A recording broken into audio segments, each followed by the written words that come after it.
किसका, जय गुरुदेव नाम किसका, प्रभु का पावन नाम, प्रभु का पावन नाम, जय गुरुदेव। अब आप ये भी मत सोचना कि अभी तो ये सत्संग सुना रहे हैं, नाम दान देंगे और उसके बाद तब मांगेंगे।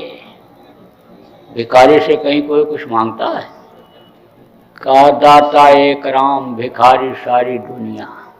सभी तो मांग ही रहे हैं। जिसके पास लाख है कहता करोड़ हो जाए, करोड़ वाला कहता अरब खरब हो जाए, अरब खरब वाला कहता कुबेर भगवान का खजाना हम ही को मिल जाए। अब आप ये समझो कि कहा गया ना कि धरणी जानो देखिए, तानो सब भिखार और दाता केवल सदगुरु, देत न माने यार। देने वाले गुरु महाराज हैं, वो हमको देते हैं। कल जिस चीज़ की ज़रूरत है वो चीज़ मेरे लिए आज हाजिर हो जा रही, कैसे न मानूं कि नहीं दे रहे। और अब तो इनसे भी नहीं मांगना। कहते हैं ना कि गुलाम की अपनी कोई ख्वाहिश नहीं होती है। गुलाम को जो उसका मालिक खिलाता है खाता है, जो पहनाता है पहनता है, जैसे रखता है वो रहता है, जो करवाता है वो करता है। तो जब गुरु का गुलाम बन गया तब अब ख्वाहिश किस बात की, कुछ नहीं मांगना है।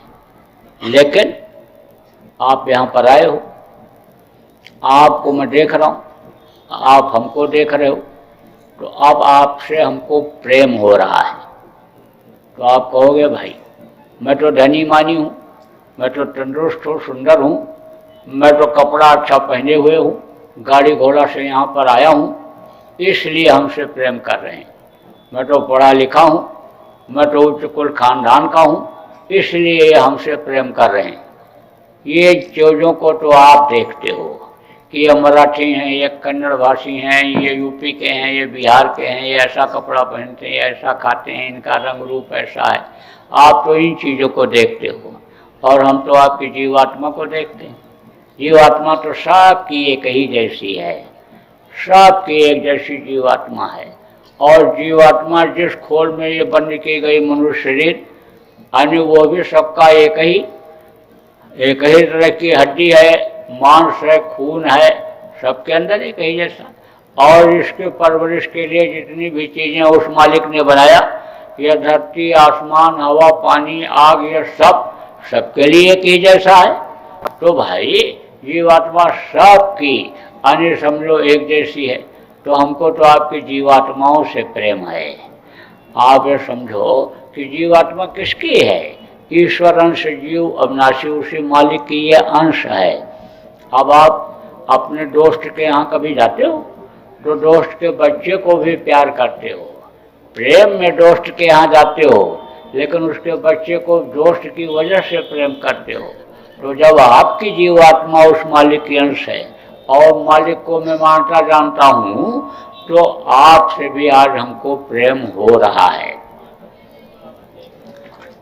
अब अगर जरूरत पड़ेगी तो आप लोगों के लिए गुरु महाराज से मांग लूंगा। अपने लिए कुछ नहीं मांगना है, लेकिन आप कहो हमको तो भाई कुछ देना चाहिए। इतनी दूर से आए हैं उज्जैन से, आश्रम से, और देखो इतने दिन से ये चल रहे हैं और इनके साथ हजारों आदमी, सैकड़ों गाड़ियाँ और सब ये ताम झाम और ये सब फिर हमारे दरवाजे पर आए हैं, तो हमको कुछ देना चाहिए। तो दे भी सकते हो, लेकिन देना क्या है? आप अपनी बुराइयों को यहीं छोड़ जाओ, बुरे कर्म मत करना।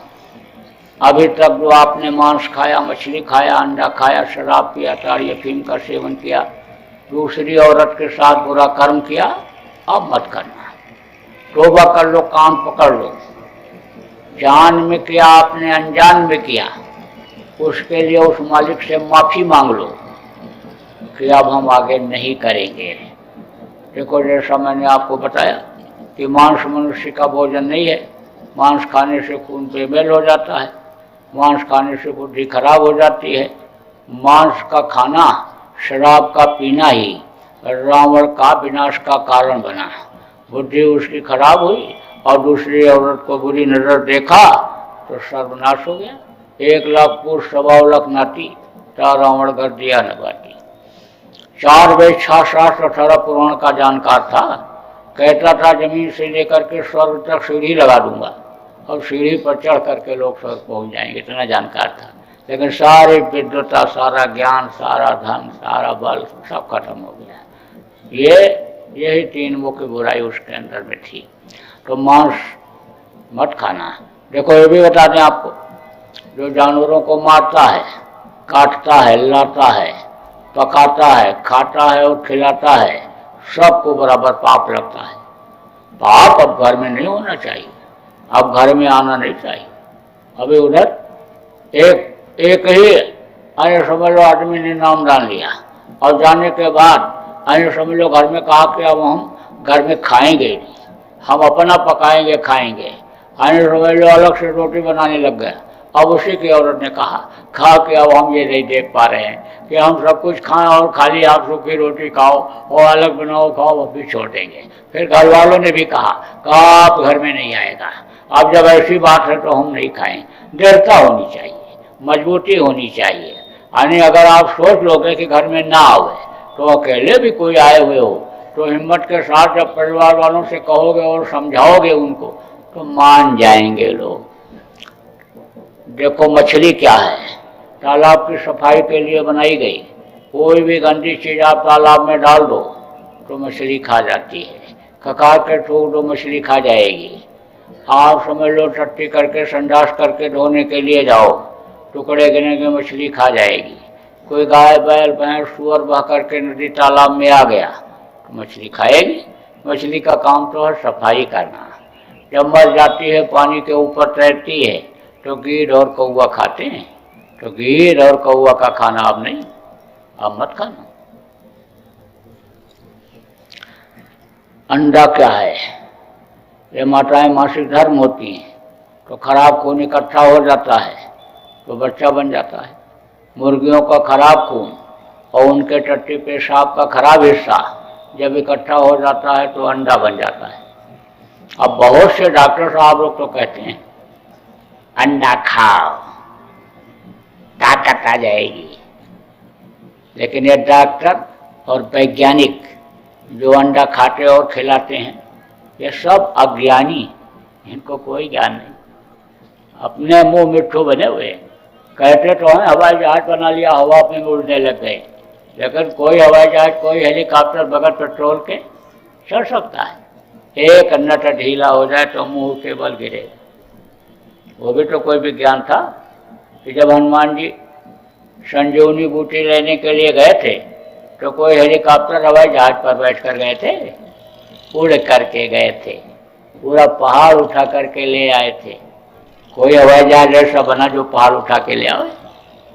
पहले का विज्ञान बहुत तरक्की पर था। जब भारत ने सिखाया विज्ञान तब दूसरे देश के लोगों को विज्ञान आया।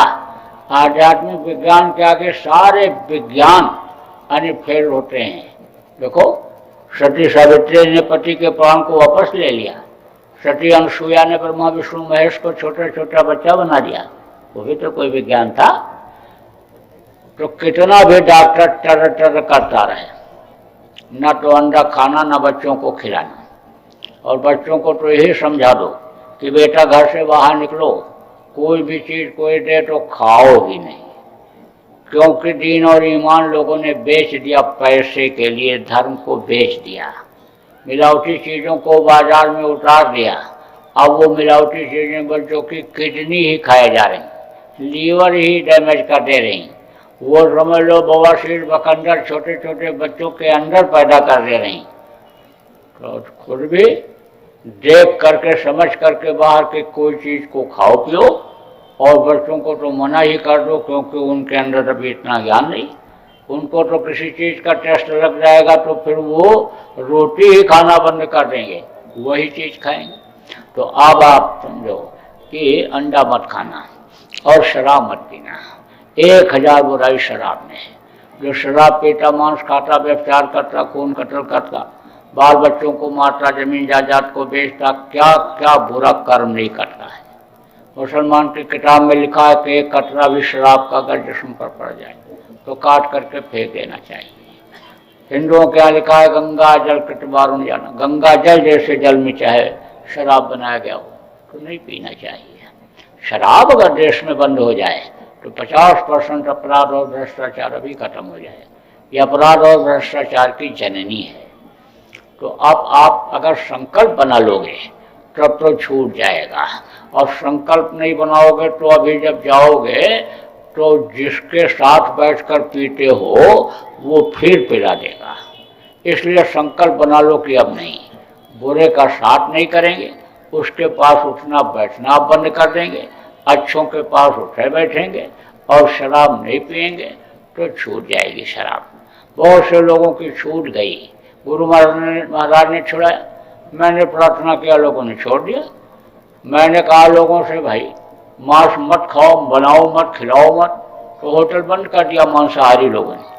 कह रहे अब शाकाहारी भोजन बनाता हूँ और पहले से अच्छा चलता है। नई जानकारी जब रहती है तो लोग खाते पीते हैं और बेचते हैं, धंधा करते हैं।